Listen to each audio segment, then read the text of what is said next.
traveling back in time and chatting up with your past. Hello, everyone, and welcome to the podcast of The Ordinary Maverick. This is Ajay, your host, an ordinary maverick, sharing real life thoughts and experiences and maverick tips. Thank you for continuing to listen to the podcast and for all the feedback. I love putting these together and sharing with all of you, and knowing that in some way we are all connected. This is a special episode and the last one for 2020. The year that was so unusual, unprecedented, unimaginable, right? Filled with an amalgamation of emotions. We did do the 360 there for sure. From moments of extreme sadness, losing near and dear ones, coping with grief, learning how to go with the flow, showing resilient spirit, and most of all, adapting, learning, and constantly encouraging each other. As I was putting this episode together, I once again marveled at the human spirit, and then a thought struck me. What if, 30 years later, say in 2050, we look back to 2020? How would our thoughts, aspirations, and plans from today be relevant 30 years down the line? Would we have achieved what we set out to do today? How much would the world have changed then? And then I remembered the scene from one of our family favorite movie series, and one which we have spent many movie nights doing the marathon run and watching them back to back. The Avengers, where Thor had a chance to travel back in time and meet his mother. We see that his mother knew Thor was from a different time and perhaps had some inkling of what was to come given her powers. But it made me think, what about traveling back in time myself? And once that thought got into my head, I started thinking, okay, what year should I go back? Who do I want to meet? And as they say, our mind is ever so powerful. I stepped back in time to meet the 21-year-old Ajay, who I must say was a maverick even then. Okay? And I'm going to share a bit of that soon. And here's a treat. We have a guest on the show, another maverick by heart, who has kindly agreed to join me today and also travel back in time for a chat with her younger self. But before we have a special guest join us, let us talk to the 21-year-old Ajay, who was completing his first degree in pharmacy, had his next steps kind of charted out, completed a master's in business management, and as per the perceptions of the time of what success looked like, have a secure job in the corporate world, rise in that sector, establish a name. At that point, career and job were at the forefront of my thoughts. Somewhere deep down, there were also thoughts about finding the right life partner, starting a family, having a house, and basically being comfortable. At the time I was living in a relatively small town in the heart of India, and making a life in the big city was exciting. It was somewhat of a dream to own your own house or apartment in the city. Real estate costs were so high that for someone coming from another town, it seemed unattainable. Most people lived in rental places or then in homes given by their workplaces. But I was young, aspirational, and focused. I had a clear path in front of me. First, get my degree, then a job, and then start taking steps towards further establishing myself. I was excited to step into the corporate world, and that seemed the ultimate goal. But almost 3 decades down the line, the Ajay today sees that some of those aspirations were met, while some completely changed, and the reasons they changed are fascinating for sure. Let's see where the checkboxes were. Completed the bachelor's and master's degree? Check. Come to the city and get a job? Check. By the way, there's quite a story with my first job, and you can catch more on that in an earlier episode of my podcast. Now going back to the checkboxes. Rise up in the corporate work? Check. Establish myself? Check.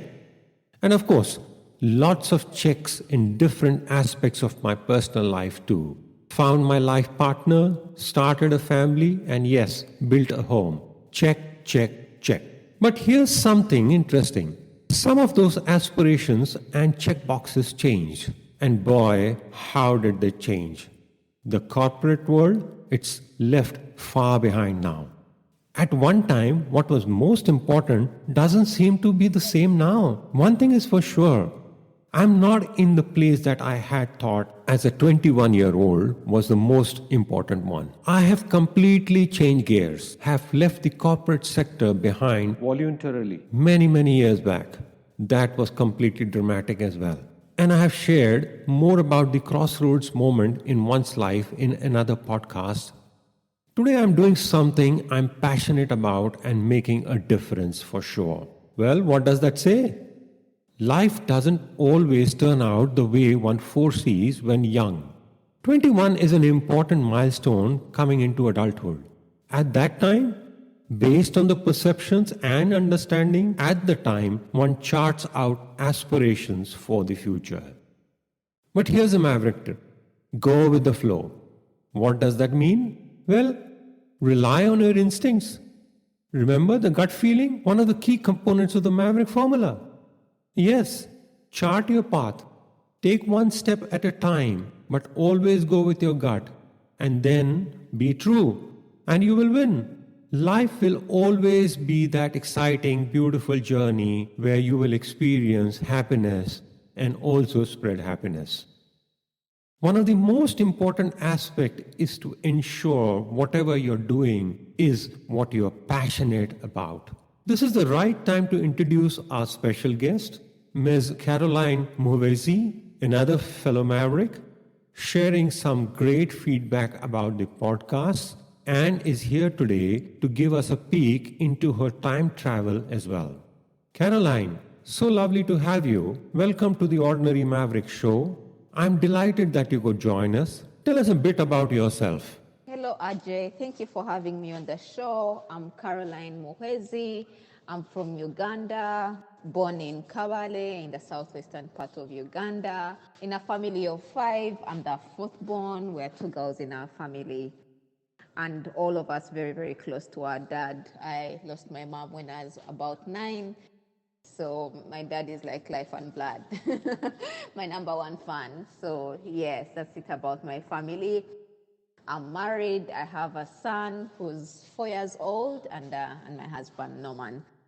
I'm a lawyer by profession, barrister, lawyer and advocate of the High Court of Uganda.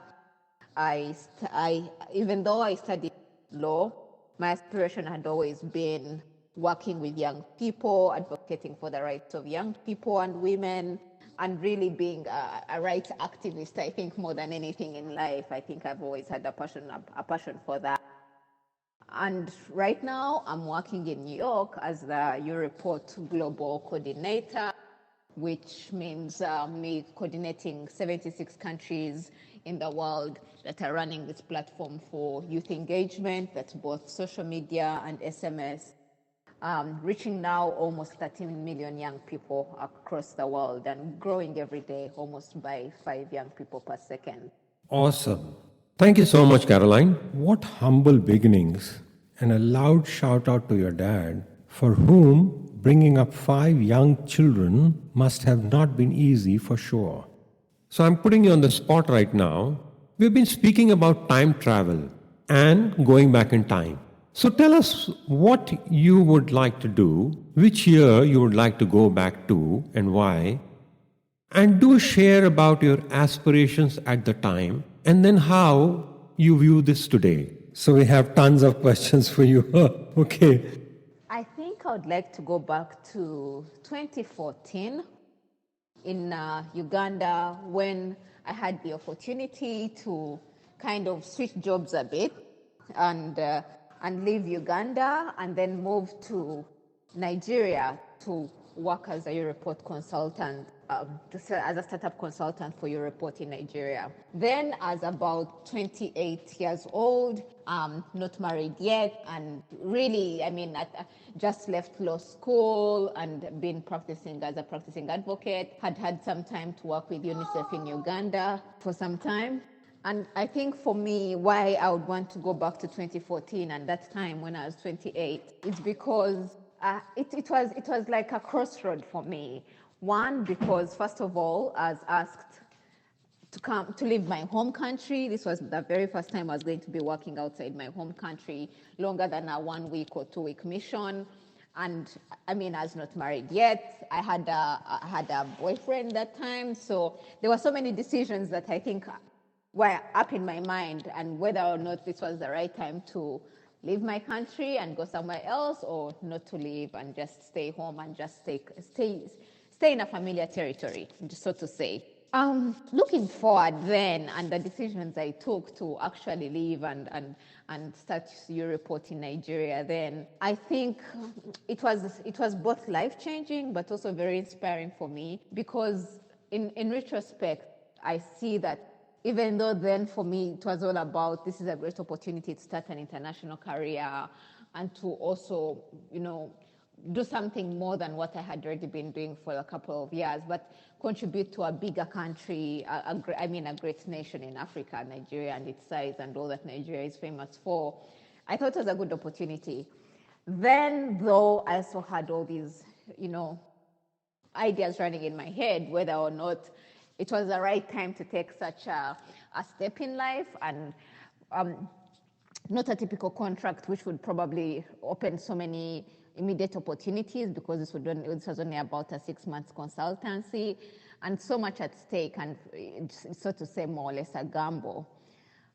Looking back now, 6 years later, from where I am now and from where I was then, I can only say how good or how helpful it was that I took that bold decision and just decided to go with the flow, leave whatever I had to leave behind, and just get on with it, and just be hopeful that whatever decision I was making then was the right decision to push me forward, even though not the most comfortable.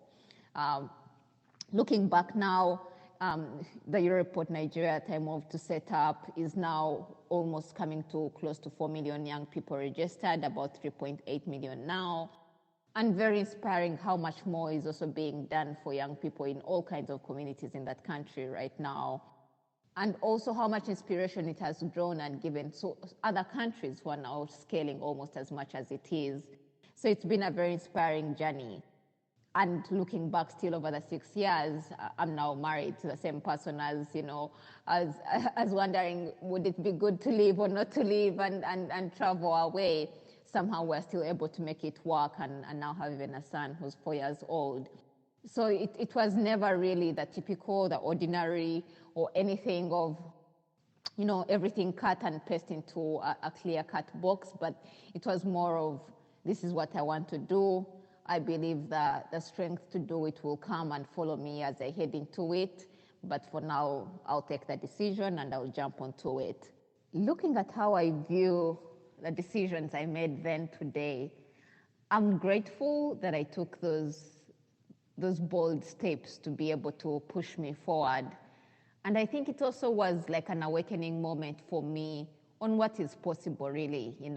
The odds may not always work in your favor, but I think if you're persistent, if you're consistent, if you put in the work, if you establish the right networks and contacts to inspire you and encourage you along the way, motivate you, and right support system, then you can navigate around the odds, even if they may not be in favor of you. But also knowing what voices to silence. I don't know how many voices were not exactly in favor of me taking a decision I took then, but looking back now, probably they're the same voices that are happy that I took that bold step and where it has now got me to today. Wow, Caroline, that was quite a story, and thank you so much for sharing.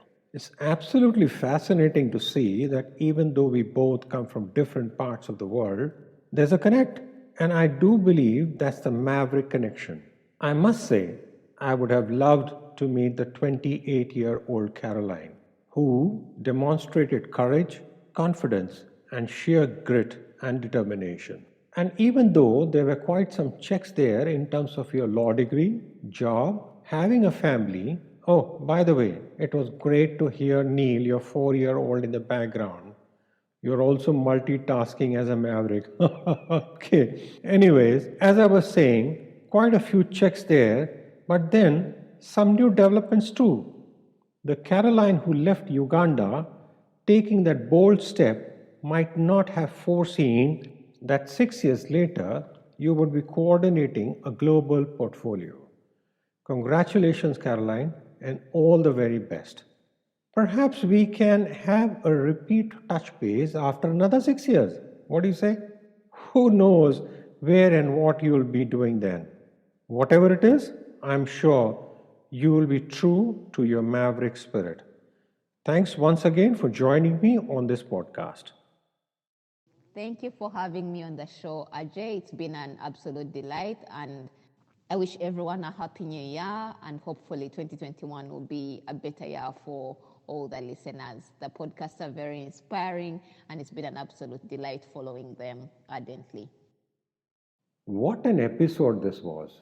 Meeting a younger version of yourself can be both interesting and inspiring at the same time. So, folks, all you fellow Mavericks, pause and as we close out 2020, take a few minutes to go back and meet a younger you. I would love to hear your thoughts and experiences as you do so.